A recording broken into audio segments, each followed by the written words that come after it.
Sa aming pagbalik, tahimik at payapa na ang lugar. Balik sa normal ang pamumuhay ng mga residente dito.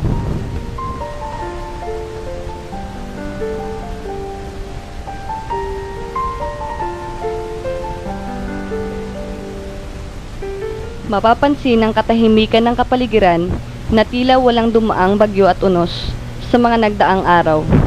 Nalagpasan na nila ang malakas na hangin, malakas na ulan at malalaking alon na nagpatibay lalo sa kanila upang lumaban sa pagsubok ng buhay.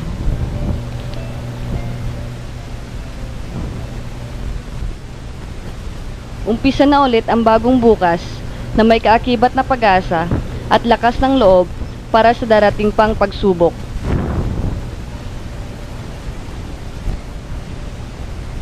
Nakatutuwang makita na ang kanilang munting bahay ay nanatiling nakatayo at buo pa din. Walang nasaktan,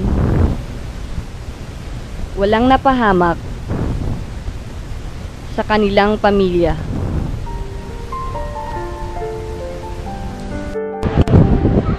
Nay, kamusta naman po kayo pagkatapos po ng malakas na hangin at ulan kahapon? Ang mga bata naman po, kamusta kahapon? Hindi po na isa, pang araw-araw po na gawain.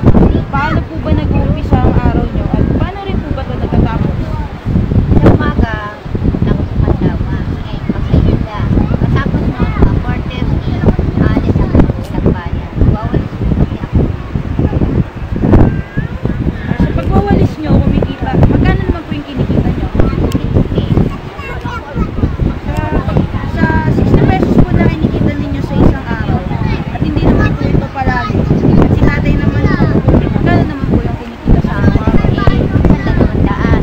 Tapos yun, pinagkakasya namin. Yung 40, pangbaon, 40 pang-almusal, 20, pangkatapos.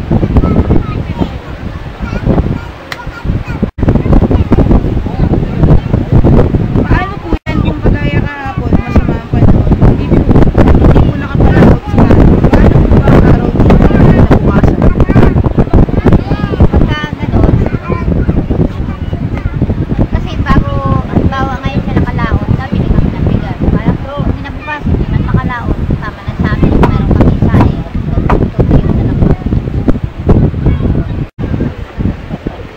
Nabanggit nyo din po sa amin, yung bato sa harap, ay, at napatayuan nyo na rin po ng batong tirahan, eh naibenta nyo. Ano po ba ang nangyari?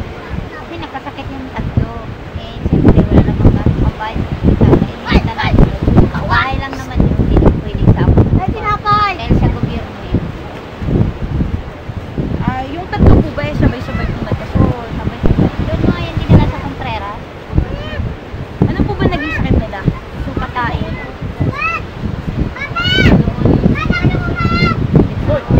Kung sakali naman po na may mag-alok sa inyo na maayos at ligtas na tirahan, tatanggapin nyo po ba? Merong pagkakitaan na ano, yung sapat na sa pamilya namin. Ano naman? Malapit na lang.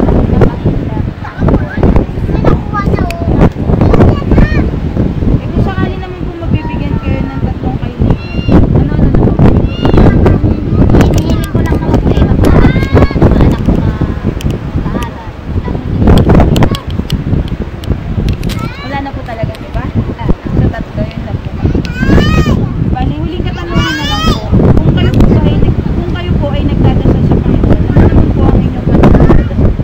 Hinihiling ko sa Panginoon, bigyan kami ng magandang katawan, makaraos sa araw-araw. Salamat po.